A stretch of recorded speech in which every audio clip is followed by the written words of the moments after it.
Сәлеметсіздер ме, құрметті тыңдаушылар? Бүгінгі дәрісіміздің тақырыбы адам мен компьютердің өзара әрекеттесуі. Қазіргі таңда біз әрбір күнде ақпараттық технологияларды пайдаланамыз.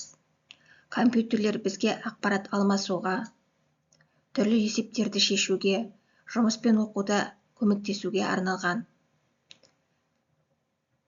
құрал ретінде маңызды рөл атқарады. Бірақ бұл құралдармен тиімді жұмыс істеу үшін алдымен олардың интерфейсі мен қолдану ережелерін түсіну қажет. Бүгінгі дәрісіміз адам мен компьютердің өзара әрекеттесуі деп аталады. Дәрісте қаралатын сұрақтар: адам және компьютердің өзара әрекеттесуі, адам және компьютердің мақсаты, элементтері, принциптері, қолдану салалары және адам мен компьютердің өзара әрекеттесу болашағы. Адам мен компьютердің өзара әрекеттесуі бұл пайдаланушының компьютермен оңай және тиімді жұмыс істеуін қамтамасыз етуге бағытталған сала.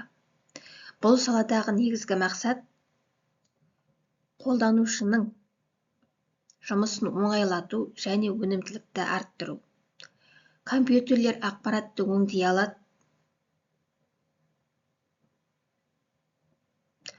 ал біз адамдар осы ақпаратты түсініп, дұрыс шешім қабылдай аламыз. Компьютерді адамға ыңғайлы ету үшін интерфейс пен пайдаланушы тәжірибесін жақсарту қажет.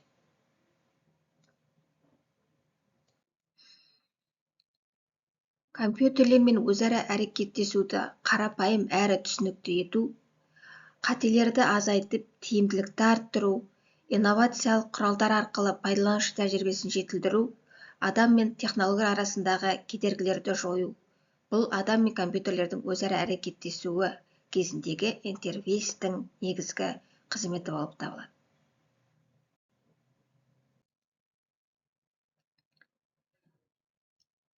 Компьютерлік жүйемен өзара әрекеттесудің маңызды құралы ол интерфейс. Интерфейс дегеніміз пайдаланушы мен компьютер арасындағы байланысты қамтамасыз ететін құрал. Интерфейстің әртүрлі түрлері бар. Графикалық пайдаланушы интерфейсі. Бұл экранда көрінетін белгішелер, батырмалар және мәзірлер арқылы жүзеге асады. Мысалы, Windows немесе macOS операция жүйесінде осы графикалық байланушы интерфейсі қолданылады. Біз ол туралы алдыңғы дәрісімізде айтып кеткен болатынбыз. Келесі интерфейс командалық интерфейс. Пайдаланушы компьютерге командаларды мәтіндік түрде енгізеді. Мұндай интерфейсті тәжірибелі пайдаланушыларға ыңғайлы. Үшінші интерфейстің түрі бұл сенсорлық интерфейс. Бұл смартфондар мен планшеттерде кеңінен қолданылады. Онда экранды қолмен басу арқылы әрекеттер жасалады. Компьютермен тиімді әрекеттесу үшін интерактивтілік және кері байланыс маңызды рөл атқарады. Компьютер жылдам жауап беріп, пайдаланушының әрекеттеріне сәйкес кері байланыс беруі қажет. Мысалы, біз белгілі бір батырманы басқанда, экранда сол әрекеттің орындалуы туралы көрсетілуі керек. Адам мен компьютердің өзара әрекеттесерін жақсарту үшін UX дизайнда маңызды рөл атқарады. UX дизайн қолданушылардың қажеттіліктерін ескере отырып, оларға қолайлы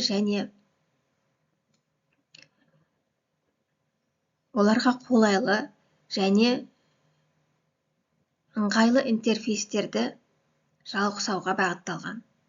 Бұл бағыттағы зерттеулер адамдардың мінез-құлықтарын, олардың қажеттіліктерін зерттеуді қамтиды.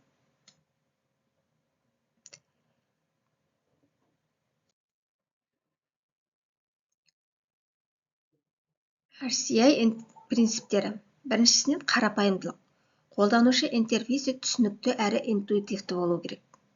Екінші, икемділік. Әртүрлі қолданушы қажеттіліктеріне бейімделу. Үшінші, қолжетімділік.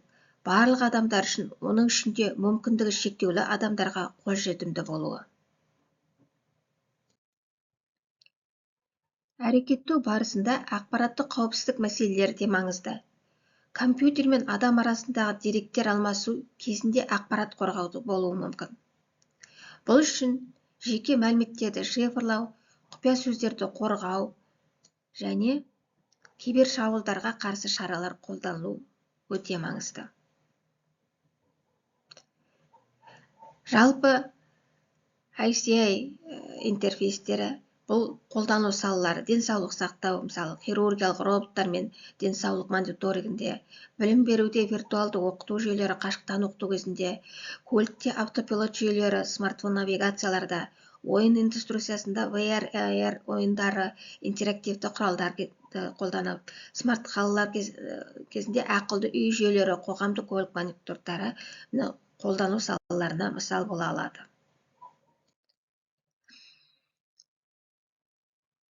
Қорыта айтқанда, адам мен компьютердің өзара әрекеттесуі ақпараттық технологиялар саласының маңызды бір бөлігі. Жақсы ойластырылған интерфейс, пайдаланушы тәжірибесінің ыңғайлылығы, ақпараттық қауіпсіздік пен жылдам кері байланыс адам мен компьютердің өзара әрекеттесуін тиімді етеді.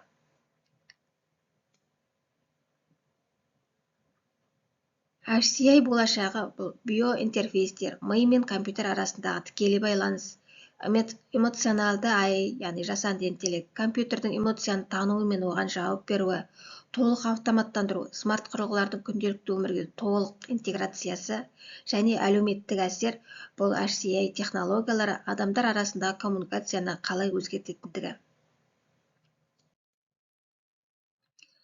Бүгінгі дәрісіміз осымен аяқталды. Назарларыңызға рахмет.